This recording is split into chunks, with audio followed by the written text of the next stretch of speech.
Hello taste buddies, welcome to చేతిరుచులు kitchen. ఈరోజు వీడియోలో నేను పన్నీర్ పరోటా ఏ విధంగా తయారు చేసుకోవాలో స్టెప్ బై స్టెప్ ప్రాసెస్ అంతా చూపిస్తున్నాను.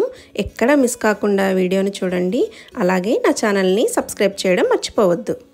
కొంచెం సమయం తీసుకున్నప్పటికీ రుచిలో మాత్రం అద్భుతమైన టేస్ట్ ఉంటుంది ఈ పన్నీర్ పరోటా. ఏమీ సైడ్ డిష్ అవసరం లేకుండా ఉత్తి పెరుగుతో నంచుకొని తినేయచ్చు. మరి ప్రాసెస్లోకి వెళ్ళిపోదాం. ముందుగా గోధుమ పిండిని తీసుకుంటున్నాను 2 కప్పులు. ఆ గోధుమ పిండిలో సాల్ట్ కావలసినంత వేసుకొని ఆయిల్ వేసుకొని ఈ విధంగా కలుపుకోవాలి. నేను ఎప్పుడు ఈ విధంగానే కలుపుతాను. మీకు మెత్తగా రావాలంటే మాత్రం ఈ విధంగానే కలుపుకోవాలి. అలాగే నీళ్లు కొంచెం కొంచెం యాడ్ చేసుకుంటూ పిండిని కలుపుకుందాం. మొత్తం కలిపిన తర్వాత ఈ విధంగా మెత్తగా రావాలి. చూస్తున్నారు కదా ఎంత మెత్తగా వచ్చిందో. ఇప్పుడు 1 స్పూన్ ఆయిల్ వేసుకొని మరొకసారి కలుపుకుందాము. పిండి బాగా కలిసిందంటానికి అర్థము చేతికి అసలు అంటుకోకుండా ఈ విధంగా రావాలి.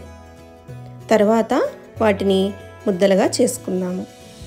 పరోటా కాబట్టి మీరు ఎప్పుడూ చేసే చపాతీ సైజు కంటే 2 రెట్లు పిండిని తీసుకోండి. వాటిని ఈ విధంగా ముద్దలుగా చేసుకొని పక్కన పెట్టుకుందాము. చూస్తున్నారు కదా, ఈ విధంగా పెద్ద పెద్దగా చేసుకోవాలి. ఎందుకంటే ఇందులో స్టఫింగ్ చేస్తాం కాబట్టి. ఇప్పుడు పక్కన పెట్టుకున్నాక ఒక కడాయి తీసుకుందాము పన్నీర్ ప్రాసెస్ కోసం. ఆయిల్ వేస్తున్నాను 2 స్పూన్స్. ఆయిల్ వేడైన తర్వాత జీలకర్ర వేసుకుందాము 1/2 స్పూను. ఇంకే తాలింపు దినుసులు వేయొద్దు. జీలకర్ర వేగిన తర్వాత సన్నగా కట్ చేసుకున్న పచ్చిమిర్చి ఒకదాన్ని, అలాగే 1 రెబ్బ కరివేపాకులను కూడా సన్నగా చాప్ చేసుకొని వేద్దాము. ఇవి వేయించుకోవాలి. మామూలుగా పచ్చి పన్నీర్లోనే కలిపేసి స్టఫ్ చేస్తారు. కానీ ఈ విధంగా వేయించుకొని మీరు ట్రై చేసినట్లయితే టేస్ట్ మరింత అద్భుతంగా ఉంటుంది. తర్వాత 1 ఉల్లిపాయని కూడా సన్నగా చాప్ చేసుకొని వేస్తున్నాను. ఆయిల్ ఎక్కువ వేస్తే పరోటా ఒత్తేటప్పుడు విడిపోతుంది కాబట్టి తక్కువ ఆయిలే వేసుకోండి. అలాగే నేను ఇంట్లో తయారు చేసుకున్న పన్నీర్తో పాటు ఇంకొక కప్పు విడిగా పన్నీర్ని తురుముకొని వేస్తున్నాను. వీటన్నిటిని కూడా చక్కగా వేయించుకుందాము. 1 నిమిషం వేయించుకుంటే సరిపోతుంది.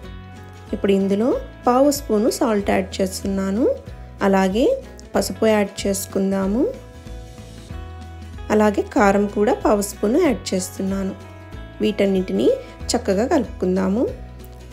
1 నిమిషం కలుపుకున్న తర్వాత మీ దగ్గర కొత్తిమీర ఉంటే వేసుకోండి. నా దగ్గర లేదు. ఇంకా దించేసుకొని ఆరబెట్టుకోవడమే. ఈ విధంగా కలిపేసుకున్నాక ఇప్పుడు స్టవ్ ఆఫ్ చేసి పన్నీర్నంతా ఆరబెట్టుకుందాం. ఈ విధంగా పన్నీర్ని ఆరబెట్టుకున్న తర్వాత ఇప్పుడు స్టఫ్ చేసుకుందాము పరోటాల్లోకి. ఈ విధంగా ముద్దను తీసుకున్నాక నేను చూపిస్తున్నట్టుగా పెద్దగా ఒత్తుకోవాలి. ఈ విధంగా ఒత్తుకుంటూ కొంచెం పెద్దగా అయిన తర్వాత పన్నీర్ని మనం స్టఫ్ చేసుకోవాలి. 1 గరిటె వరకు పన్నీర్ వేసుకోండి. అప్పుడు ముద్దకి పన్నీర్ తగులుతూ చాలా బాగుంటుంది. ఇప్పుడు ఈ విధంగా మొత్తము క్లోజ్ చేసుకోవాలి. నిదానంగా క్లోజ్ చేసుకున్న తర్వాత వీటిని చక్కగా పిండి వేసుకొని ఒత్తుకోవడమే. నేను ప్రాసెస్ని చాలా క్లియర్గా చూపిస్తున్నాను, మీకు ఎక్కడ డౌట్ రాకుండా. చూసారు కదా, అన్నీ ఈ విధంగా ఒత్తేసుకున్నాను. ఇప్పుడు ఒక్కొక్క పరోటాని ఒత్తుకొని కాల్చుకుందాము. ఈ విధంగా పిండి వేసుకొని చాలా జాగ్రత్తగా ఒత్తండి. అన్ని వైపులకి పన్నీర్ స్ప్రెడ్ అయ్యే విధంగా తిప్పుకోండి. చాలా హెల్దీ ఫుడ్ పన్నీర్ కూడా వేస్తున్నాం కాబట్టి పిల్లల లంచ్ బాక్స్లోకి పర్ఫెక్ట్ అనే చెప్పొచ్చు. ఈ పరోటాలు చేసుకున్నామంటే సైడ్ ఏ కర్రీ లేకుండా ఉట్టి పరోటానే తినేయచ్చు. అంత టేస్టీగా ఉంటుంది.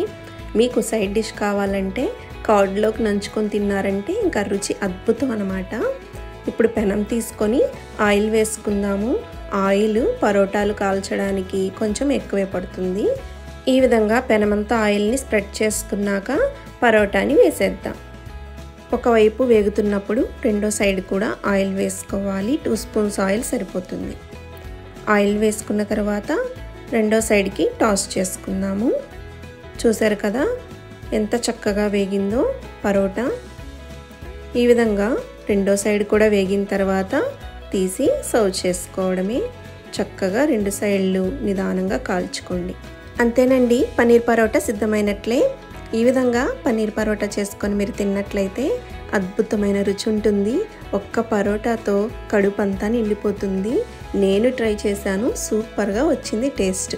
పిల్లలు కూడా చాలా ఇంట్రెస్టింగ్గా తిన్నారు. అంత బాగుంది ఈ పన్నీర్ పరోటా. యూట్యూబ్లో ఎక్కడ ఇంత క్లారిటీగా వీడియోని ఎక్స్ప్లెయిన్ చేయలేదు. పిండి కలిపే దగ్గర నుంచి పరోటా చేసే వరకు ఫుల్ ప్రాసెస్ ఎక్స్ప్లెయిన్ చేశాను. మరిన్ని రెసిపీస్ కోసం నా ఛానల్ ఫాలో అవ్వండి, సబ్స్క్రైబ్ చేసుకోండి.